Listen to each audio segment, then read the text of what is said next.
നമസ്കാരം, ഞാൻ സുനിൽ സുന്ദർ. എൻ്റെ ചാനലിലേക്ക് നിങ്ങൾക്ക് എല്ലാവർക്കും സ്വാഗതം.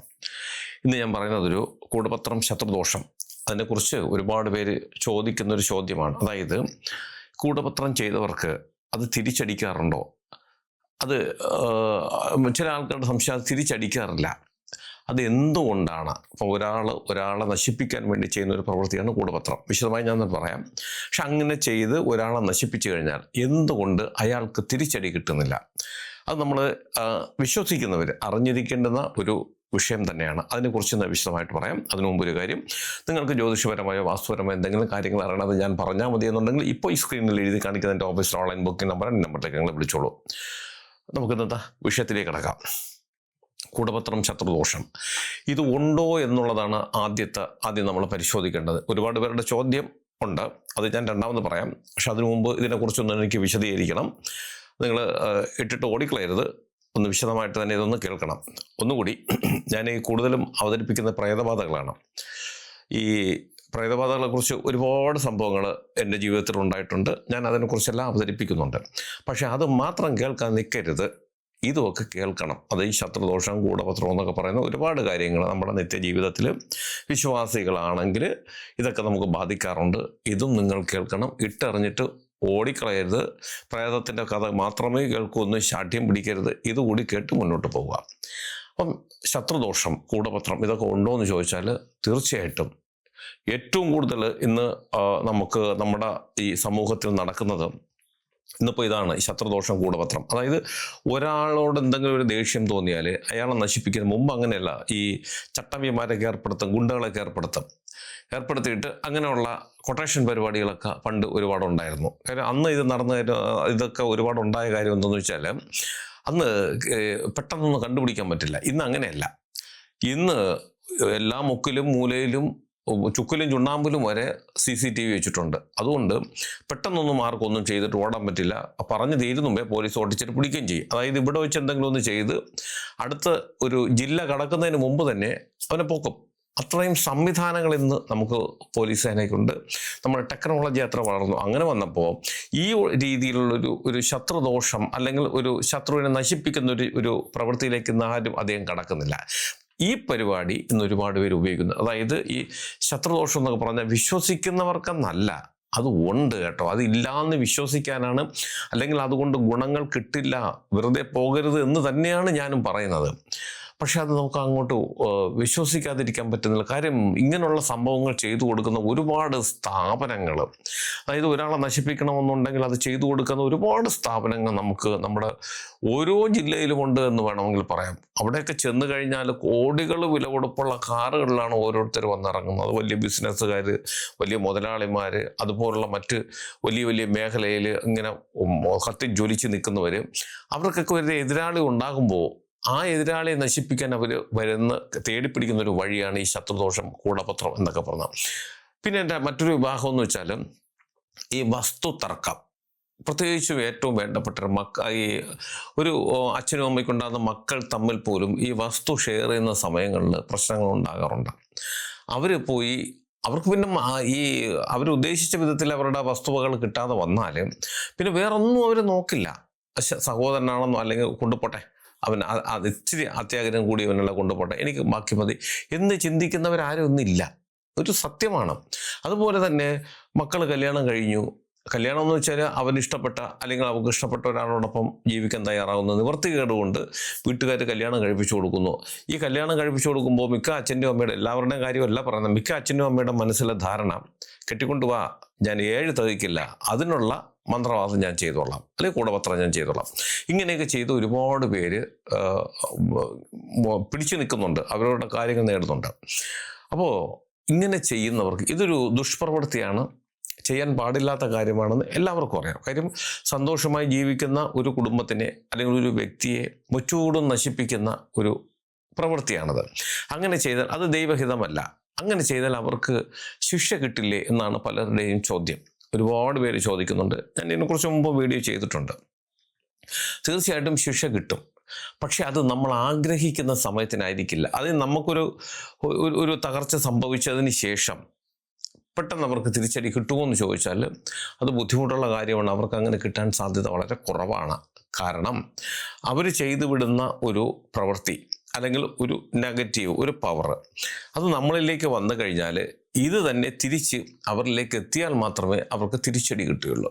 അപ്പോൾ ഇത് തിരിച്ചെത്തുന്നത് രണ്ട് വഴിയിൽ കൂടിയാണ്. ഒന്ന്, അവർ നമ്മളെ വന്ന് മുച്ചൂടും നശിപ്പിച്ച് നമ്മുടെ ജീവൻ എടുത്തതിന് ശേഷം, മിക്ക കേസുകളിലും, ചില കേസുകളിൽ അങ്ങനെയല്ല, തിരിച്ച് അവിടെ പോകും. അവിടെ പോയി കഴിഞ്ഞാൽ അവർക്ക് ഉറപ്പായിട്ടും അവരെ തിരിച്ചടി കിട്ടും. അതായത് മരണത്തിന് മുന്നേ അവരും അവരുടെ സന്തതി പരമ്പരകളും നരകിച്ച് തന്നെയാണ് മരിക്കുന്നത്. ഒട്ടനവധി ഉദാഹരണങ്ങൾ ഞാൻ എൻ്റെ ചാനലിൽ പറഞ്ഞിട്ടുണ്ട്. ഞാൻ നേരിട്ട് പോയി പരിഹരിച്ചിട്ടുള്ള ഒരുപാട് കേസ് എനിക്കറിയാവുന്നുള്ളൂ. ഒരുപാട് കേസ് കിട്ടി എനിക്കറിയാം, അങ്ങനെ കിട്ടിയിട്ടുണ്ട്. പിന്നെ രണ്ടാമതെന്ന് പറഞ്ഞാൽ പെട്ടെന്ന് തിരിച്ചടി കിട്ടുന്ന ചില ഏർപ്പാടുകളുണ്ട്. ഒരാൾക്ക് ചെയ്തു കഴിഞ്ഞാൽ അയാൾക്ക് മനസ്സിലാകും, യവൻ എനിക്ക് ശത്രുവായി കഴിഞ്ഞു, യവൻ എനിക്ക് എന്തോ ദോഷം ചെയ്തിട്ടുണ്ടെന്ന് അറിഞ്ഞാൽ അതിന് പരിഹാര മാർഗങ്ങൾ, ശക്തമായിട്ടുള്ള പരിഹാര മാർഗങ്ങളുണ്ട്. ആ പരിഹാര മാർഗങ്ങൾ, അതായത് നമുക്കൊരാൾ ശത്രുവാണെന്ന് അറിഞ്ഞാൽ, അത് ആരാണെന്ന് പോലും അറിയണ്ട, ശത്രുദോഷം അല്ലെങ്കിൽ കൂടപത്രം നമ്മളിലേക്ക് വന്നിട്ടുണ്ട് എന്ന് അറിഞ്ഞു കഴിഞ്ഞാൽ അതിനുള്ള ശക്തമായിട്ടുള്ള നല്ല കർമ്മികളെ കൊണ്ടുള്ള പരിഹാരങ്ങൾ ചെയ്തു കഴിഞ്ഞാൽ, ആ ചെയ്യുന്ന കർമ്മം എന്താണെന്ന് വെച്ച് കഴിഞ്ഞാൽ, ഒരിക്കലും ഈ ദോഷങ്ങൾ ഇതൊരു നെഗറ്റീവാണെന്ന് കണക്കാക്കുക, ഒരു പവറാണ്. ഈ പവർ നമ്മളിലുണ്ട്. ഈ പവറിനെ നമ്മൾ തിരിച്ചെടുത്തിട്ട് ആരാണോ ചെയ്തത് അവരിലേക്ക് പോകാൻ ഒരിക്കലും നമ്മൾ പറയുന്നില്ല. നമ്മളിൽ നിന്നും, അതായത് എൻ്റെ മുന്നിൽ ഒരാൾ ശത്രുദോഷമായിട്ട് വന്നു, അല്ലെങ്കിൽ ഒരു കൂടപത്രമായിട്ട് വന്നിരിക്കുന്നു, അയാളിൽ നിന്നും അതിനെ മാറ്റി വിടുക എന്നുള്ളത് മാത്രമേ ഉള്ളൂ. അതിന് എങ്ങോട്ട് വേണമെങ്കിലും പോകാം, പക്ഷേ ഇദ്ദേഹത്തിലോ ഇദ്ദേഹത്തിൻ്റെ കുടുംബാംഗങ്ങളിലേക്കോ വരരുത്. ഇതാണ് ഒരു വിലക്ക് നമ്മളിതിനെ പറഞ്ഞു വിടുന്നത്. പക്ഷേ അവിടെ ഒരു കാര്യം മനസ്സിലാക്കേണ്ടത്, ഈ സാധനം ആരാണോ ഉണ്ടാക്കിച്ചത്, അതായത് ഇപ്പം എനിക്കൊരു ശത്രു ഉണ്ടാകുന്നെങ്കിൽ എൻ്റെ ഏറ്റവും വേണ്ടപ്പെട്ട ആരെങ്കിലും, അല്ലെങ്കിൽ ആ ശത്രു എനിക്കറിയാമല്ലോ, അവനിലേക്ക് മാത്രമേ ഇത് പോകുള്ളൂ. അപ്പോൾ എന്നിൽ വന്ന ശത്രുദോഷത്തെ, കൂടപത്രത്തെ ഞാൻ ആവാഹിച്ച് തിരിച്ചു വിട്ട് കഴിഞ്ഞാൽ, എന്നിൽ നിന്നും അതിനെ വിലക്ക് പുറത്ത് വിട്ട് കഴിഞ്ഞാൽ അത് പിന്നെ ആരാണോ ചെയ്തത് അവൻ്റെ അടുത്തേ പോകുള്ളൂ. ഇങ്ങനെ രണ്ട് വിധത്തിലാണ് ഇത് തിരിച്ചടിക്കുന്നത്. അപ്പം ആദ്യത്തെ വിധത്തിലാണ്, അതായത് ഞാൻ പറഞ്ഞ കണക്ക്, നമ്മൾ പരിഹാരം ചെയ്യാതിരുന്നാൽ ഇത് നമ്മളെ മുച്ചൂട് നശിപ്പിക്കും. അപ്പോൾ ആരാണ് പരിഹാരം ചെയ്യാതിരിക്കുന്നത്? തീർത്തും വിശ്വാസമില്ലാത്തവർ. എന്നാണ് വിശ്വാസം ഇല്ലാതാകാൻ രണ്ട് കാരണങ്ങളാണ്. ഒന്ന്, ദൈവം ഇല്ല, ഇങ്ങനത്തെ കാര്യങ്ങളൊന്നുമില്ല, ഇതൊക്കെ വെറുതെയാണ് എന്ന് ചിന്തിക്കുന്ന ഒരു വിഭാഗവും. രണ്ട്, ഭയങ്കര ഈശ്വര വിശ്വാസിയായിരിക്കും. പക്ഷെ അവൻ്റെ മനസ്സിലെ ധാരണ, ഞാൻ ഇത്രയേറെ ദൈവത്തിനെ വിശ്വസിക്കുന്നു, ഇത്രയേറെ ദൈവത്തിന് വേണ്ടിയിട്ട് എല്ലാ കാര്യങ്ങളും ഞാൻ ചെയ്യുന്നു, ദിവസവും ദൈവത്തിന് മുന്നിൽ പോയി ഏത്തമിടുന്നു, ശയന പ്രദക്ഷിണം വയ്ക്കുന്നു, വേണ്ടുന്ന എല്ലാ കർമ്മങ്ങളും ചെയ്യുന്നു, അങ്ങനെയുള്ള എനിക്ക് ഒരിക്കലും ഇത് ബാധിക്കില്ല. ഇതാണ് രണ്ടാമത്തെ ഏറ്റവും വലിയ പരാജയം. നമ്മൾ മനസ്സിലാക്കേണ്ട ഒരു കാര്യം, നമ്മൾ ഹിന്ദുക്കളാണെങ്കിൽ അല്ലെങ്കിൽ മറ്റേതെങ്കിലും വിഭാഗക്കാരാണെങ്കിൽ പോലും എല്ലാ ദൈവങ്ങൾക്കും കഷ്ടകാലങ്ങൾ ഉണ്ടാകുന്നുണ്ട്, എല്ലാ ദൈവങ്ങൾക്കും ശത്രുക്കളുണ്ട്, എല്ലാ ദൈവങ്ങളുടെ നാശം ശത്രുവിൽ നിന്നുമാണ്. നമ്മളത് മനസ്സിലാക്കണം. പിന്നെയാണോ സാധാരണ മനുഷ്യരെ നമുക്ക് വരാത്ത? നമ്മൾ ദൈവത്തിന് മുന്നിൽ പോയി പ്രാർത്ഥിക്കുന്നു. ആ ദൈവത്തിന് പോലും ഇതുപോലുള്ള ഒരുപാട് പ്രശ്നങ്ങൾ ഉണ്ടായിട്ടുണ്ട്. അത് എല്ലാ വിഭാഗത്തിൽപ്പെട്ട ദൈവങ്ങൾക്കും അത് കൃത്യമായി നമ്മൾ ആ മതഗ്രന്ഥങ്ങൾ വായിച്ചാൽ മനസ്സിലാകും. എല്ലാ ദൈവങ്ങൾക്കും ബുദ്ധിമുട്ടുകൾ ഉണ്ടായിട്ടുണ്ട്. പിന്നെയാണോ ആ ദൈവത്തിനെ ആരാധിക്കുന്നത് നമുക്ക് വരും. പക്ഷെ നമുക്കുള്ള ഏറ്റവും വലിയൊരു ഗുണം, അല്ലെങ്കിൽ നമുക്ക് ഉള്ള ഒരു ഭാഗ്യം, ദൈവങ്ങൾക്ക് എന്തെങ്കിലും വന്നാൽ ദൈവങ്ങൾ അത് അനുഭവിച്ച് തീർക്കുന്നു. പക്ഷെ നമുക്ക് വന്നാൽ ദൈവത്തിൻ്റെ അടുത്ത് മറ്റൊരു വിധത്തിൽ നമുക്കൊരു അപേക്ഷ വയ്ക്കാം, ഇതിൽ നിന്നും രക്ഷിക്കണമേ എന്ന്. അതാണ് ഈ പൂജാതി കർമ്മങ്ങൾ, പരിഹാര കർമ്മങ്ങൾ. അങ്ങനെ നമുക്കതിൽ നിന്നും മുക്തി നേടുവാൻ സാധിക്കും. പക്ഷെ ആ വഴി ആരും തിരഞ്ഞെടുക്കാറില്ല. അങ്ങനെ വരുമ്പോൾ ഇതെന്ത് സംഭവിക്കുന്നു എന്ന് വെച്ചാൽ, ഈ വന്ന ദോഷം പൂർണ്ണമായും നമ്മളെ മുച്ചൂട് നശിപ്പിച്ച് കത്തിച്ചാമ്പലാക്കിയിട്ട് മാത്രമേ അത് പോവുകയുള്ളൂ. പിന്നീട് ഇത് മറ്റവൻ്റെ അടുത്ത് ചെല്ലും, പക്ഷെ അത് കാണാൻ ചിലപ്പോൾ നമ്മൾ ജീവനോട് പോലും ഉണ്ടാകില്ല എന്നുള്ളതാണ്. അപ്പോൾ ഇതുപോലെ എന്തെങ്കിലും ദോഷങ്ങൾ വന്നു എന്ന് നമ്മൾ അറിഞ്ഞാൽ കൃത്യമായിട്ടുള്ള നല്ല കർമ്മികളെ കൊണ്ട് കൃത്യമായിട്ടുള്ള പരിഹാര മാർഗങ്ങൾ ചെയ്യിപ്പിക്കണം. ഞാനൊരു ഉദാഹരണം കൂടി പറഞ്ഞിട്ട് ഈ എപ്പിസോഡ് അവതരിപ്പിക്കാം. അതായത് എൻ്റെ അടുത്ത് ഈ ഇടയ്ക്ക് വന്നൊരു കേസാണ്. ഈ ഇടയ്ക്ക് വന്നെന്ന് വെച്ചാൽ, സംഭവം നടന്നിട്ട് വർഷങ്ങളായി. ഒരു അച്ഛന് ആദ്യത്തെ ഒരു ഭാര്യയിലൊരു മകൻ, ആ ഭാര്യ മരിച്ചുപോയി. രണ്ടാമത് കല്യാണം കഴിച്ചു, അതിൽ ഒരു മകൻ, രണ്ടുപേരുണ്ട്. അപ്പം ഈ മൂത്ത മകൻ, ഞാൻ കൂടുതൽ വിശദീകരിക്കുന്നില്ല. എന്തിനു പറയുന്നു, ഇദ്ദേഹത്തിൻ്റെ വസ്തുക്കൾ ഷെയർ ചെയ്തപ്പോൾ അദ്ദേഹത്തിൻ്റെ ആദ്യ ഭാര്യ മരിച്ചു പോയല്ലോ, ആദ്യ ഭാര്യയുടെ വസ്തുവും ഇദ്ദേഹത്തിൻ്റെ പേരിനുണ്ടായിരുന്നു. അതും ഇദ്ദേഹത്തിൻ്റെ ഷെയറിൻ്റെ പകുതിയും ഈ മൂത്ത മകന് എഴുതി കൊടുത്തു. രണ്ടാമത്തെ മകന് ഇദ്ദേഹത്തിൻ്റെ ഷെയറിൻ്റെ പകുതി മാത്രമേ കിട്ടിയുള്ളൂ. അപ്പം ശരിക്കും പറഞ്ഞാൽ ആദ്യത്തെ ഭാര്യയുടെ മകനാണ് മൂത്തതെന്ന് പറയുന്നത്. അപ്പോൾ അവൻ്റെ അമ്മയാണ്, അവൻ്റെ മാത്രം അമ്മയാണത്. ആ അമ്മയുടെ സ്വത്തുക്കൾ മൊത്തവും ഇയാൾക്ക് കൊടുത്തു.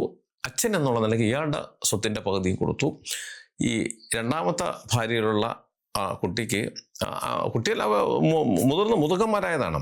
അയാൾക്ക് ഈ അച്ഛൻ്റെ സ്വത്തിൻ്റെ പകുതി മാത്രമേ കൊടുത്തുള്ളൂ. അങ്ങനെ വന്നപ്പോൾ ആ രണ്ടാമത്തെ ഭാര്യയും ഈ മകനും തർക്കത്തിലേക്ക് പോയത് എന്തിനാന്ന് വെച്ചാൽ അവൻ്റെ അമ്മയുടെ സ്വത്തുണ്ട്.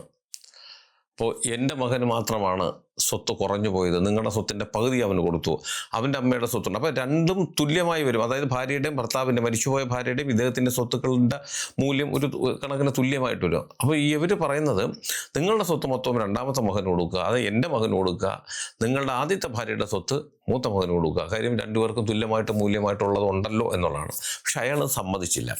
ഇതാണ് ഇവർക്ക് തമ്മിലുള്ള ശത്രുത ഉണ്ടാകാനൊരു കാരണം.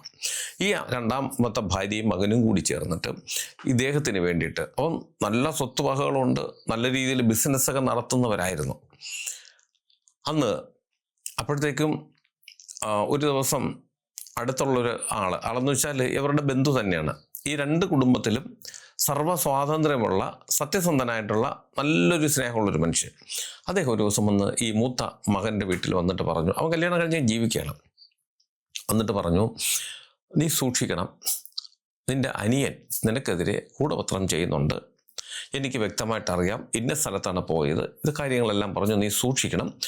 അവൻ പോയി ചെയ്യുന്ന സ്ഥലം അച്ചിട്ടമാണ്. അച്ചിട്ടമെന്ന് പറഞ്ഞാൽ അവിടെ പോയി ചെയ്താൽ അതിൻ്റെ ഫലം ദോഷഫലമാണ് കിട്ടുന്നത്, അത് നിനക്ക് കിട്ടും, സർവനാശത്തിലേക്ക് നീ പോകും. അതുകൊണ്ട് നീ എവിടെയെങ്കിലും പോയി എന്തെങ്കിലും ഒരു സംരക്ഷണം നീ കൂടി തേടിക്കൊള്ളണമെന്ന് പറഞ്ഞു. പക്ഷെ ഇയാൾ ഭയങ്കര ദൈവവിശ്വാസിയാണ്. ഇയാൾ പറഞ്ഞു, എനിക്കൊന്നിൻ്റെ ആവശ്യമില്ല, ഞാൻ ദൈവത്തിൽ വിശ്വസിക്കുന്നു, എൻ്റെ ദൈവങ്ങൾ എനിക്കെല്ലാം തരും, അവനിനി എന്ത് ചെയ്താലും എനിക്കത് ഏൽക്കില്ല എന്നുള്ളത്. പക്ഷേ അവൻ പോയി ഇങ്ങനെ പലയിടത്തും പോയി പലതും ചെയ്യുന്നുണ്ട്. ഇയാൾക്ക് തിരിച്ചടി കിട്ടി തുടങ്ങി, ഇയാളുടെ പലതും നഷ്ടപ്പെടുന്നു. അപ്പോഴും ഇയാളുടെ ഭാര്യയും ഇയാളുടെ ഭാര്യയുടെ ബന്ധുക്കളും അതുപോലെ തന്നെ വന്നു പറഞ്ഞ ബന്ധുവൊക്കെ ഇയാളുടെ കരഞ്ഞു വീണ് പറയുന്നുണ്ട്, നീ എവിടെയെങ്കിലും പോയി എന്തെങ്കിലും പരിഹാരം തേട്, നിനക്ക് നാശങ്ങൾ സംഭവിച്ചു കഴിഞ്ഞു എന്നുള്ള കാര്യം പറഞ്ഞിട്ട് പോലും അയാളങ്ങോട്ട് ആ കാര്യത്തിൽ അദ്ദേഹം ഒരു അഹങ്കാരിയായിരുന്നു. അദ്ദേഹം ദൈവത്തിൽ വിശ്വസിച്ചു. അതായത് എല്ലാം ദൈവം, എനിക്ക് നന്മ തരുന്ന ദൈവം, ഒരു തിന്മ വന്ന് അതിൽ നിന്ന് രക്ഷപ്പെടുത്തുന്ന ദൈവം, ശരിയാണത്. പക്ഷേ എന്നാൽ ഇതുപോലുള്ള ചില കാര്യങ്ങളിൽ അത് ദൈവം തന്നെ സൂചിപ്പിച്ചിട്ടുണ്ട്. അങ്ങനെ എന്തെങ്കിലും വന്നാൽ എന്തൊക്കെയാണ് ഇതിന് പരിഹാരമായി ചെയ്യേണ്ടതെന്ന് ഗ്രന്ഥങ്ങളിൽ തന്നെ, പുരാണങ്ങളിൽ തന്നെ ഒരുപാട് സ്ഥലത്ത് പറയുന്നുണ്ട്. അതനുസരിച്ചിട്ടാണ് ഞങ്ങളപ്പോൾ ഉള്ളവർ വന്ന് ചെയ്തു തരുന്നത്. പക്ഷേ ഇയാൾ അങ്ങനെ ഒരാളിനെ കൊണ്ട് ചെയ്യിപ്പിക്കാൻ തയ്യാറായില്ല. ക്ഷേത്രങ്ങളിൽ പോയി തന്നെ ഇദ്ദേഹം വഴിപാടും കാര്യങ്ങളും നടത്തി. പക്ഷേ എന്തിനു പറയുന്നു, പറഞ്ഞു തീരുന്ന സർവ്വതും നശിച്ചു. വർഷങ്ങളായി. ഇപ്പോൾ അവരെൻ്റെ അടുത്ത് വന്നിരുന്നു. ആ സ്ത്രീയാണ് വന്നത്. ശരിക്കും വന്നപ്പോൾ പണ്ട് ഇത്രയും ബിസിനസ്സും കാര്യങ്ങളും ഒക്കെ ഉണ്ടായിരുന്ന ഒരു കുടുംബത്തിലെ ഒരു സ്ത്രീയാണെന്നോരും പറയില്ല. ഒരു വല്ലാത്ത വർഷങ്ങൾ പഴക്കമുള്ള ചുരുണ്ടുകൂടിയ ഒരു സാരിയൊക്കെ ഉടുത്തിട്ടാണ് അവർ എൻ്റെ അടുത്ത് വന്നത്. ഇതിൽ നിന്ന് ഒരു മോചനം അവർക്ക് കിട്ടുമോ എന്നറിയണം. വർഷങ്ങളായി സംഭവം നടന്നിട്ട് എല്ലാം തീർന്നു, ഒന്നുമില്ല. 3.5 സെൻറ്റ് വസ്തു, 3-4 സെൻറ്റ് വസ്തുവിനകത്ത് പഞ്ചായത്തിൽ നിന്ന് കിട്ടിയ ഒരു വീട് വെച്ചിട്ട് അതിനുള്ളിലാണ് ഇപ്പോൾ അവർ കിടക്കുന്നത്. അയാൾ നിത്യരോഗിയാണ്. പിടിച്ചെണീപ്പിച്ചിട്ടാണ് കാര്യങ്ങളൊക്കെ ചെയ്യിപ്പിക്കുന്നത്. ഈ സ്ത്രീ എന്ന് വെച്ചാൽ ഇവർ 3-4 വീടുകളിൽ ജോലിക്ക് പോയിട്ട് ആ കിട്ടുന്ന സമ്പത്ത് കൊണ്ടാണ് ജീവിക്കുന്നത്. മൂത്ത മകൾ കല്യാണം കഴിഞ്ഞു, ഒരു കുട്ടിയായി, അത് വിവാഹമോചനം തേടി വീട്ടിൽ വന്ന് നിൽക്കുന്നു. രണ്ടാമത്തെ ഒരു മകനാണ്, അവനും നല്ല പ്രായമുണ്ട്. അവനെന്ന് വെച്ച് കഴിഞ്ഞാൽ കഞ്ചാവ്, ലഹരിക്ക് അടിമപ്പെട്ട് കല്യാണം പോലും കഴിക്കാതെ ജോലിക്ക് പോലും പോകാതെ പരാക്രമിയായിട്ട് അവൻ അങ്ങ് നടക്കുന്നു. അവനെ കൊണ്ട് യാതൊരു ഗുണവും ഇല്ലയെന്ന് മാത്രമല്ല ദോഷമേ ഉള്ളൂ. ഈ സ്ത്രീയുടെ ഒറ്റ വരുമാനം കൊണ്ടാണ് ആ വീട് നിന്ന് കഴിഞ്ഞു പോകുന്നത്. അദ്ദേഹത്തിന് എണീറ്റ് നിന്ന് ഒരു ഗ്ലാസ് വെള്ളം എടുത്ത് കുടിക്കാനുള്ള അവസ്ഥ പോലും ഇല്ലാത്ത ഒരു സാഹചര്യം. എല്ലാം നഷ്ടപ്പെട്ടു. പണ്ടുകാലത്ത്, അന്നത്തെ കാലത്ത് ഇവർ വാഹന സൗകര്യത്തോടു കൂടി വളരെ പ്രതാപത്തോടു കൂടി ജീവിച്ചിരുന്ന ഒരു കുടുംബത്തിലെ അംഗങ്ങളുടെ ഇന്നത്തെ അവസ്ഥ. ഈ അവസ്ഥയ്ക്ക് കാരണം അവരുടെ കൂടപ്പിറപ്പായ, അതായത് ഈ ഗൃഹനാഥൻ്റെ കൂടപ്പിറപ്പ് ചെയ്ത ഒരു കൂടപത്രത്തിനെ കുറിച്ചാണ്. അത് അയാൾ അറിഞ്ഞിട്ട് പോലും അയാൾ അതിനെക്കുറിച്ച് ശ്രദ്ധിച്ചില്ല എന്നല്ല, അതിനെ അദ്ദേഹം അവഗണിച്ചു. ക്ഷേത്രത്തിൽ പോയി പ്രാർത്ഥിച്ചു, എന്തൊക്കെയോ അവിടെ വഴിപാടുകൾ ചെയ്തു, അർച്ചന കാര്യങ്ങൾ ചെയ്തു, അല്ലാതെ അയാൾ ഒന്നും ചെയ്തില്ല. പക്ഷെ ഇന്ന് അയാൾ, ആ ഭാര്യ വന്നപ്പോൾ പറഞ്ഞു, ഇന്ന് അയാൾ പശ്ചാത്തപിക്കുന്നുണ്ട്. അന്ന് എന്തെങ്കിലും പരിഹാരങ്ങൾ ചെയ്തിരുന്നെങ്കിൽ രക്ഷപ്പെടുമായിരുന്നു, ഇല്ലെങ്കിൽ ഇത്രയേറെ അവശത വരില്ലായിരുന്നു എന്ന് അയാൾ പശ്ചാത്തപിക്കുന്നുണ്ട്. പക്ഷേ എന്ത് ചെയ്യുക, ഇനി ഒരു കാരണവശാലും അവരെ തിരിച്ചു കൊണ്ടുവരാൻ ആരാലും സാധിക്കില്ല എന്നുള്ളതാണ്. എൻ്റെ അടുത്തും വന്നിരുന്നു. നോക്കിയിട്ട് എന്താണ് അവരുടെ അടുത്തൊരു മറുപടി പറയേണ്ടതെന്ന് പോലും എനിക്ക് പറ്റാത്തൊരു സാഹചര്യമാണ്. കാര്യം 1 വർഷങ്ങളായി. അദ്ദേഹം എന്ന് പറഞ്ഞാൽ ഇന്ന് തീർത്തും അവശനാണ്, എണീറ്റ് നിൽക്കാൻ പോലും നിവൃത്തിയില്ല. ആകെപ്പെട്ടുള്ള ഒരു ആൺതരി, ഒരു മകൻ, അവന് ബോധമില്ല, അവൻ ലഹരിക്ക് അടിമപ്പെട്ട് കിടക്കുന്നു. ഈ ഭാര്യ എന്ന് പറഞ്ഞ ഈ അമ്മ, അവർക്ക് ഇപ്പോൾ നല്ല പ്രായമുണ്ട്. അവരെന്ന് വെച്ചാൽ ഈ പ്രായത്തിലും വീട്ടുജോലിക്ക് പോയിട്ടാണ് അവരിന്നും വീട്ടിൽ കൊണ്ടുവന്ന് ഭാര്യയ്ക്കും മൂത്ത മകൾക്കും മകളുടെ കുട്ടിക്കും ചെലവിന് കൊടുക്കുന്നത്. മകൾ ഏതോ കടയിലൊക്കെ പോയി നിൽക്കുന്നുണ്ട്. പക്ഷേ 10 ദിവസം ഒരു കടയിൽ നിൽക്കും, 11ൻ്റെ അന്ന് എന്തെങ്കിലും പ്രശ്നത്താൽ ആ കടയിൽ നിൽക്കാൻ പറ്റില്ല. അവിടെ നിന്നും അവർ പുറത്ത്, അവരുടെ ഭാഗത്തുനിന്ന് ഒരു തെറ്റും അവർ ഉണ്ടാകുന്നില്ലെന്നാണ് അവർ പറയുന്നത്. പക്ഷേ ഒരു കടയിലും 10 ദിവസത്തിനപ്പുറം അവർക്ക് നിൽക്കാൻ പറ്റുന്നില്ല. ഇപ്പോൾ ഒരു കടയിലും പോകാൻ നിവൃത്തില്ല. കാര്യം അവരുടെ ആ ഭാഗത്തുള്ള എല്ലാ കടകളിലും അവർ ജോലിക്ക് കാര്യമായിട്ട് നിന്നിട്ടുണ്ട്. ഇതാണ് അവസ്ഥ. ഒരു ശത്രുദോഷം, ഒരു കൂടപത്രം കൊണ്ട് ഒരു കുടുംബം മുച്ചൂടും നശിച്ചു പോയി.